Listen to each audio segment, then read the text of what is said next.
Dear first year students, Assalamu alaikum. Hope you all doing well. As you know, in our last video lecture we have discussed DNA and today our topic is RNA. So let's start RNA. RNA stands for ribonucleic acid.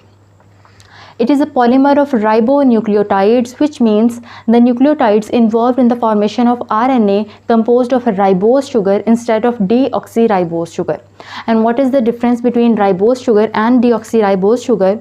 Deoxyribose sugar contain one less oxygen as compared to ribose sugar. And if you want to learn complete difference between ribose sugar and deoxyribose sugar, you can check the link in description box. So RNA stands for ribonucleic acid. It is a polymer of ribonucleotides. So same as DNA, it is also composed of sugar phosphate backbone and some nitrogenous bases. As we discussed, the sugar is ribose sugar. So what about nitrogenous bases? So let's discuss. Nitrogenous bases involved in the formation of RNA is adenine, which make nucleoside called adenosine, uracil, which make nucleoside called uridine, guanine makes guanosine, and cytosine make cytidine. So these four nitrogenous bases are involved in the formation of RNA. So what is the main difference between RNA and DNA is that the DNA is deoxyribonucleic acid, which is double-stranded molecule, and RNA ribonucleic acid, it's a single-stranded molecule. And how RNA is formed, how RNA is synthesized, RNA बनता कैसे है? RNA is synthesized by DNA by the process called transcription. Transcription के process के दौरान DNA से बनता है RNA. DNA एक डबल स्ट्रैंडेड मॉलिक्यूल है जो कि क्या करता है? RNA बनाता है. और ट्रांसक्रिप्शन के प्रोसेस के दौरान कैसे बनाता है? The process in which information in a strand of DNA, यानी DNA के स्ट्रैंड में जितनी भी इंफॉर्मेशन है वो कॉपी होगी into new molecule of RNA. यानी DNA के स्ट्रैंड में जितनी भी जेनेटिक इंफॉर्मेशन है वो सारी कॉपी होती है और बनता है new molecule that is called RNA. सो ये कौन सा RNA होगा ये भी हम आगे डिस्कस करेंगे. अब ये कैसे बनता है? Transcription is itself a detailed topic. यहाँ हम जनरली डिस्कस कर लेंगे कि कैसे ट्रांसक्रिप्शन के प्रोसेस के दौरान DNA से RNA बनता है. Itself it's a detailed topic, तो यहाँ हम सिर्फ जनरल ही डिस्कस कर सकते हैं. DNA जो है आपको पता है ये डबल हेलिकल स्ट्रक्चर है, यानी इसके ऊपर दो स्ट्रैंड्स ने एक दूसरे को वाइंड अप किया हुआ है. तो ये स्ट्रैंड क्या होंगे? अनवाइंड होंगे, खुल जाएंगे. ये देखिए ये क्या होंगे? खुल जाएंगे. और इसमें जितने भी ये ग्रीन में डिफरेंट कोड्स हैं वो क्या होंगे? जेनेटिक कोड्स, वो कॉपी होंगे और RNA बनेगा. ब्लू में न्यू मॉलिक्यूल्स बनेंगे that is called RNA. So DNA से बनेगा RNA, डबल स्ट्रैंडेड मॉलिक्यूल से बनेगा single stranded molecule by the process called transcription. तो DNA से यूँ RNA बनता है. अब RNA बनता क्यों है? किस लिए बनता है? क्योंकि RNA ने आगे करनी होती है प्रोटीन सिंथेसिस. RNA का फंक्शन ही यही है कि उसने प्रोटीन सिंथेसिस करवानी है. सो RNA से बनता है protein by the process called translation. So it is also, translation is also a detailed topic. तो यहाँ हम जब हम types of RNA further discuss करेंगे तो उसमें आपको ये क्लियर हो जाएगा कि कैसे RNA से फर्दर प्रोटीन बनता है.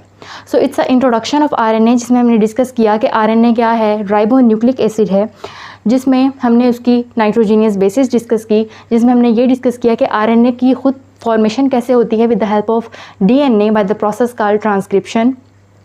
और फर्दर RNA का फंक्शन क्या है? RNA बनता क्यों है? क्योंकि उसने आगे प्रोटीन सिंथेसिस करानी होती है ऑर्गेनिजम्स में, सेल में. तो ये था introduction of RNA. Next we will discuss types of RNA.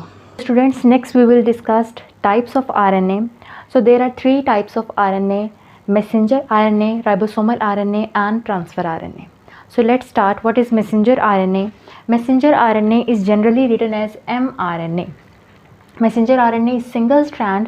अगर मैं आपको जनरली बताऊं मैसेंजर RNA क्या होता है, तो अभी कुछ देर पहले ही हमने डिस्कस किया कि DNA का डबल हेलिकल स्ट्रक्चर अनवाइंड होता है, उसकी जेनेटिक इन्फॉर्मेशन कॉपी होती है और उससे एक नया स्ट्रैंड बनता है दैट इज़ RNA. तो वो जो RNA नया बनता है वो बेसिकली मैसेंजर RNA ही होता है.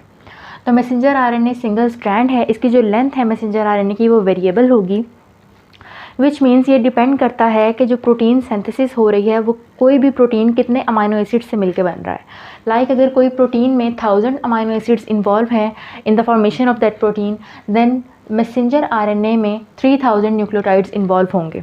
मैसेंजर आरएनए की फॉर्मेशन में। इसी तरह अगर दूसरी एग्जांपल दूं तो कोई भी प्रोटीन अगर 100 अमाइनो एसिड से मिलकर बन रहा है तो उसका मैसेंजर आरएनए तकरीबन 300 न्यूक्लियोटाइड से मिलकर बनेगा। तो यूँ डिपेंड करता है कि कोई भी प्रोटीन जो बन रहा है उसमें कितने अमाइनो एसिड्स इन्वॉल्व हैं, उसके हिसाब से उतने ही न्यूक्लियोटाइड्स का मैसेंजर आरएनए बनता है। सो इसकी लेंथ जो है वो वेरिएबल हो जाती है।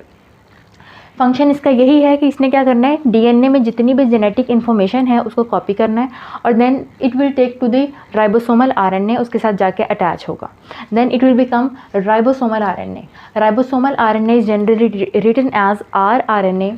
Ribosomal RNA associated with ribosomes, नाम से पता चल रहा है ये राइबोसोम से एसोसिएट होगा। अब ये देखिए ये ब्लू में मैसेंजर आरएनए है and that green one is ribosome. Ribosome का ये स्मॉलर सब यूनिट है, ये लार्जर सब यूनिट है। तो ये मैसेंजर आरएनए जब जाके अटैच्ड होता है राइबोसोमल सब यूनिट्स में, then it will become ribosomal RNA. और राइबोसोमल आरएनए ही वो सरफेस है, वो साइट है जहाँ पे मैसेंजर आरएनए और ट्रांसफ़र आरएनए, जो कि अभी हम नेक्स्ट पढ़ेंगे, इंटरेक्ट करते हैं।